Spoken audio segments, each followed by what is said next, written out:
It is a pleasure to welcome you here this morning. It is also kind of the dog days of summer, right? Yes. I mean, the temperature tells us that anyway. So we're going to go cool and casual until it straightens out and gets a more fall tone to it. There are a few things I would like to call your attention to this morning prior to moving into the sermon. The first one is that I'm extending an invitation on behalf of Manhattan Beach Community Church to all those of you who are sitting here this morning who would like to become a member of this congregation. We do this from time to time only because we like to gather a group if we can, rather than to do it one member at a time. It seems like that builds fellowship and friendship and community. And when it comes time to stand up in front of the congregation, you don't wind up having to do that all alone. So we will do that sometime during the month of October.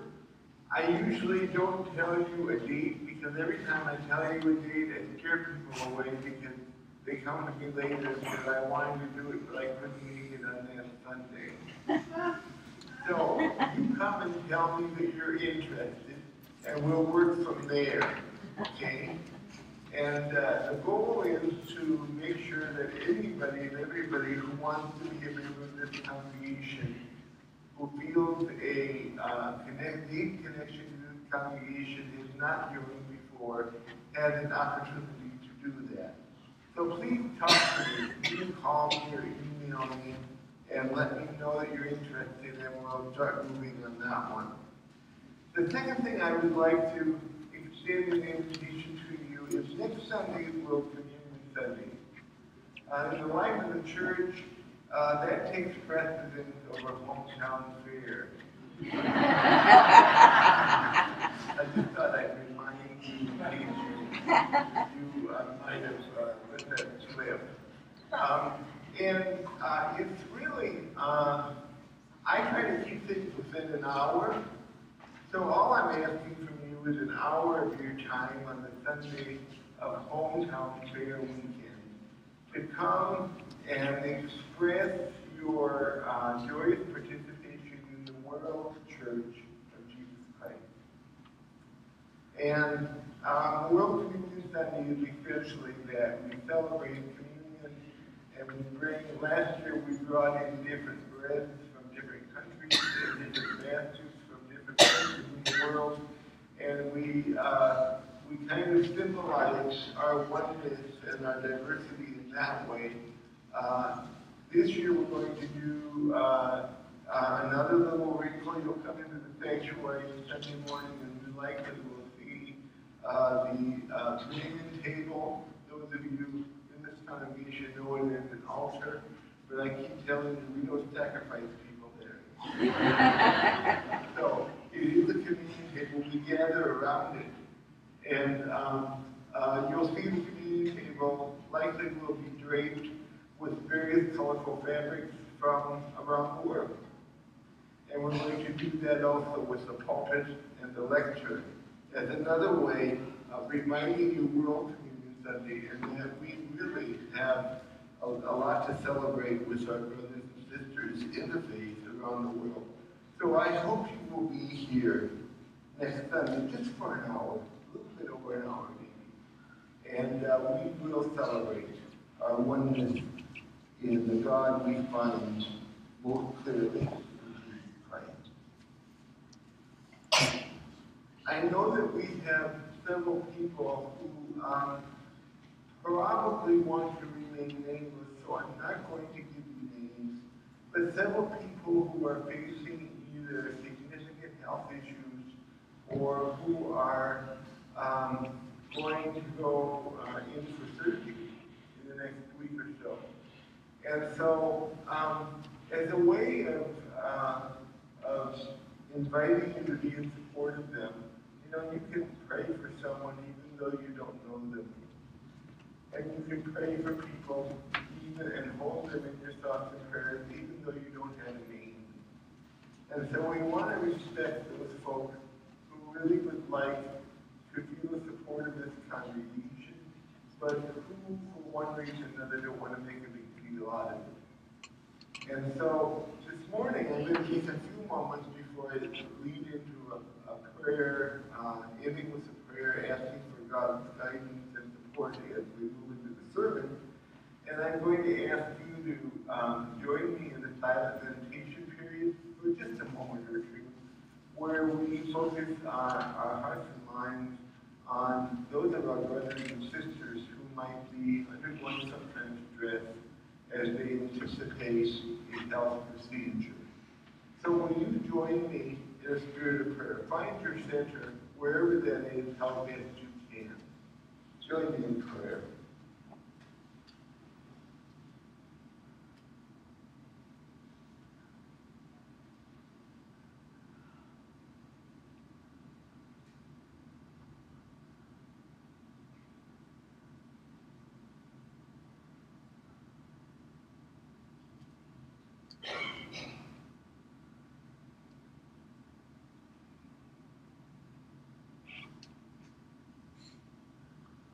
Great God of all creation, we remember all those who struggle with health issues this morning. Health issues come in a variety of ways in different packages for different people.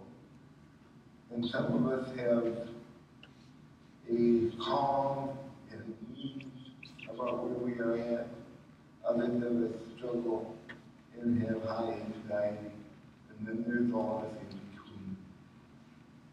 So this morning, oh God, we ask that you might be with all of our brothers and sisters this morning in this congregation who feel a need for additional support and strength and guidance and courage as they face their week. A week that will leave them different in the end than when they entered it in the beginning.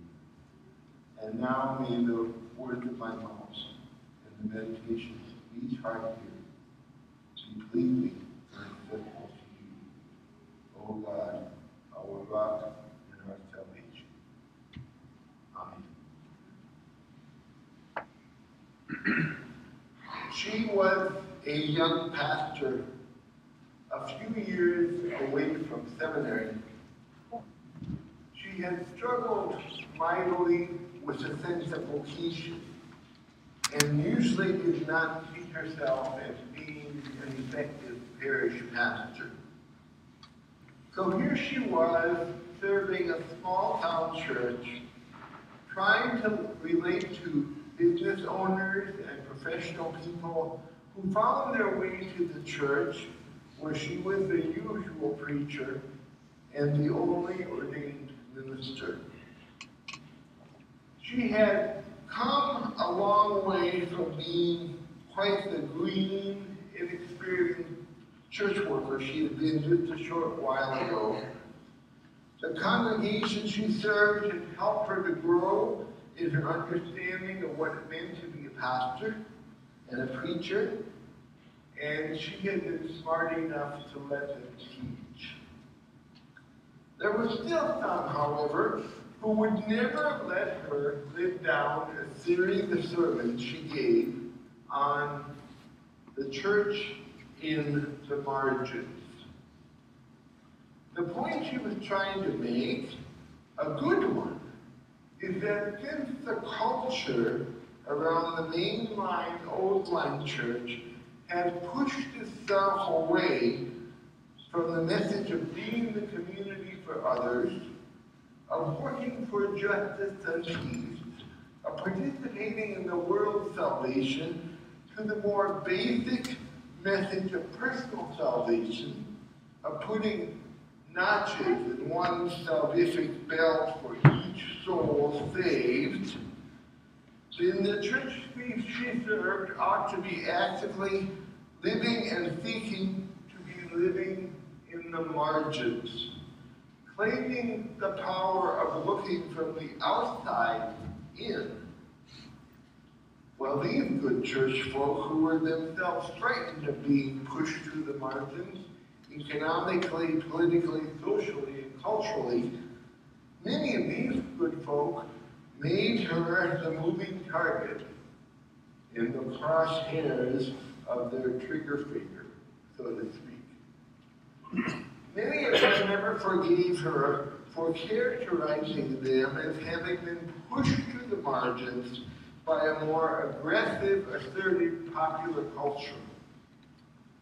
What she said to them then was, well, just call me crazy.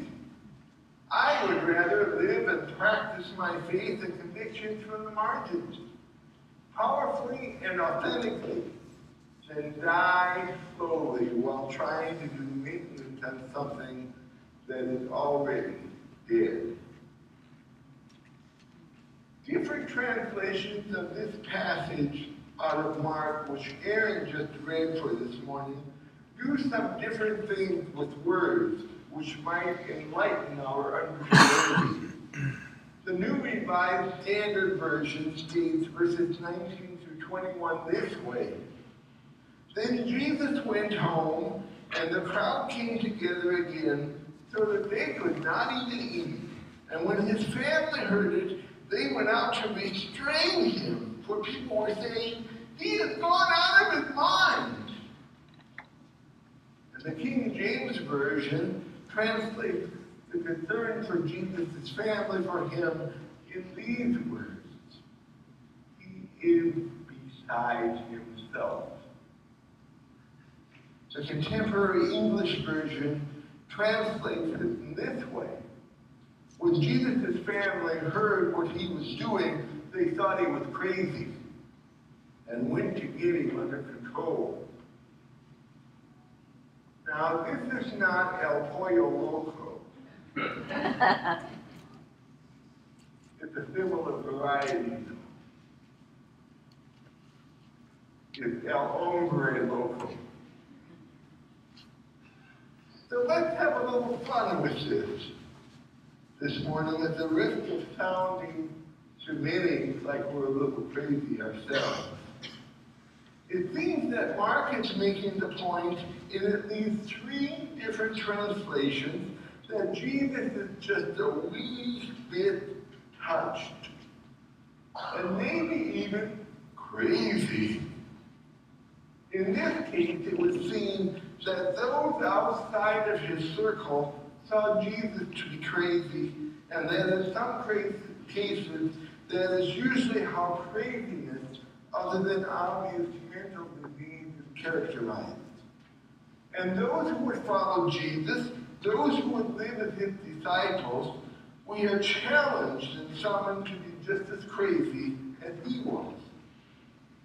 If you look at this story out of Mark for this morning, you have to say that maybe Jesus' mother and the rest of his family had some reason to be concerned.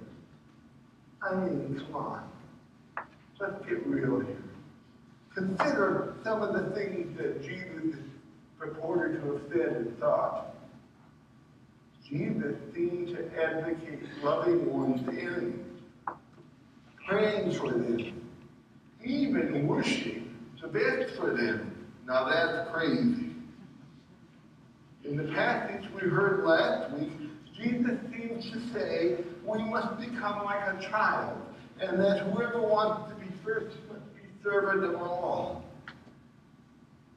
Does that not sound a little bit crazy to you? Does to me. And then there is this whole matter of taking up one's cross. A little strange. Maybe even a little crazy.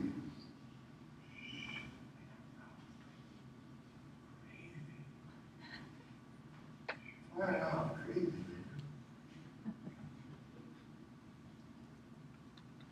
You know, seriously thinking about this, I wonder whether we haven't tried just about everything else. So why not take Jesus and following Jesus more seriously?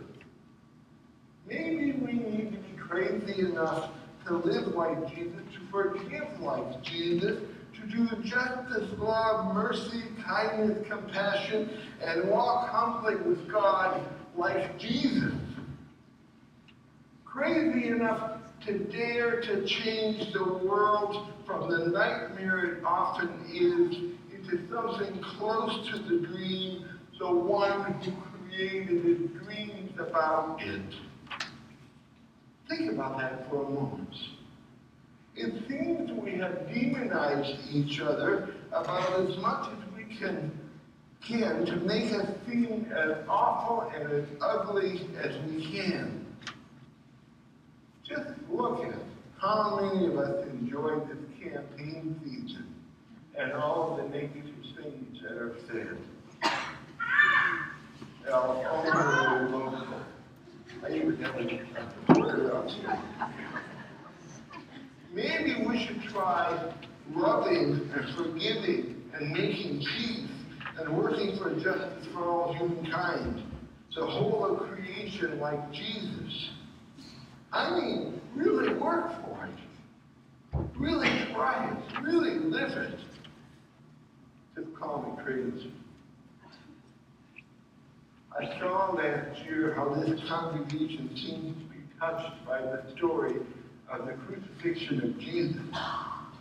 Those present last Monday, Thursday, right here in this sacred space, were enthralled by the beauty of the music and the power of the first-person depiction of those closest to that story as told by the choir. I still hear people here say how moved they were.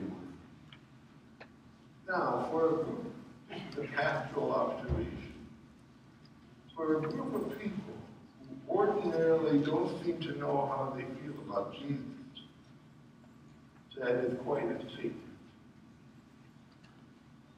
Think about it. Crucifixion was execution by the empire for crimes against the state. It was capital punishment. It was public torture and intentionally brutal means of capital punishment. If you were a follower or supporter of the person being crucified, you did not want to be seen standing too close to that scene because then you yourself might be implicated. So, who really followed Jesus to the end? Who really was there to the horrible, brutal end? Simon Peter? Nada. James? No way, Jose. Thomas? Matthew? No. Andrew? Not present. Mary Magdalene? Yes! Yes! In the old slave spiritual, the question was, were you there when they crucified my Lord? And here was this woman, already a few steps lower by virtue of being a woman in her time, and then some of the insinuations about her lifestyle might have made her even a little bit more crazy. Oh, did I say crazy? Well, there's the real disciple, just calm and crazy. There's an old Apple commercial that was shown many times after Steve Jobs died last year. It showed a collage of photographs and film footage of people who have invented and inspired, created and sacrificed to make the world a better place, to make a difference. These were pictures of folks like Martin Luther King Jr.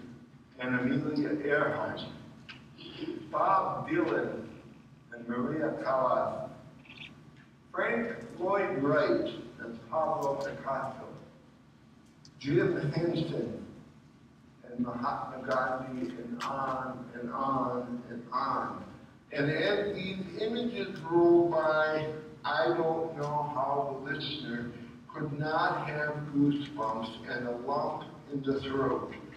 A voice read this poem.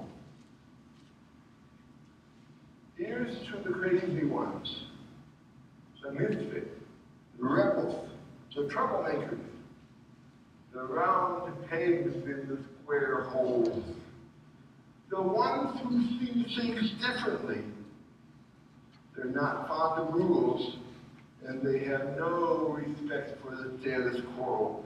You can quote them, disagree with them, glorify them, or vilify them.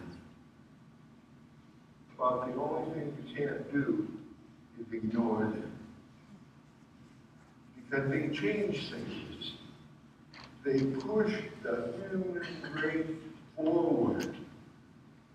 While some may see them as the crazy ones, we see genius. Because the people who are crazy enough to think they can change the world are the ones who do. Just call them crazy.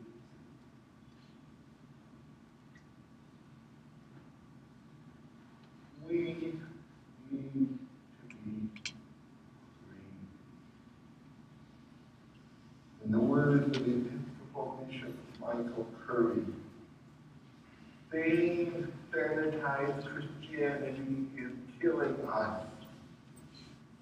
That may have worked once upon a time, but it will not carry the gospel anymore. We need some Christians crazy enough to believe that God is real and Jesus lived. Crazy enough to follow the radical ways of the gospel. Crazy enough to believe that the love of God is greater than all the powers of evil and death. Crazy enough to believe, as Dr. King often said, that though the moral arc of the universe is long, it bends towards justice. Just call me crazy. We need some Christians crazy enough to believe that children don't have to go to bed hungry. That the world doesn't have to be the way it often seems to be. That there is a way to lay down our swords and shields down by the riverside. Just call me crazy. That we are all equally children of God and meant to be treated as such. Just call me crazy. Well, where do I sign up? I've always been told I'm a little light in the head. Somebody once said, "Oh, Obenauer, you're a little light in the loafers." One brick short of a full load. So where do I sign up? You mean I've already done it? Can't get this thing to roll this morning. I did it here. You did it here. This is what you signed up for. Just call me crazy.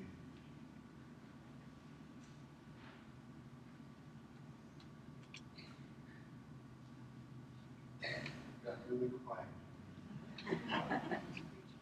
That's a good thing. It's a great day to do.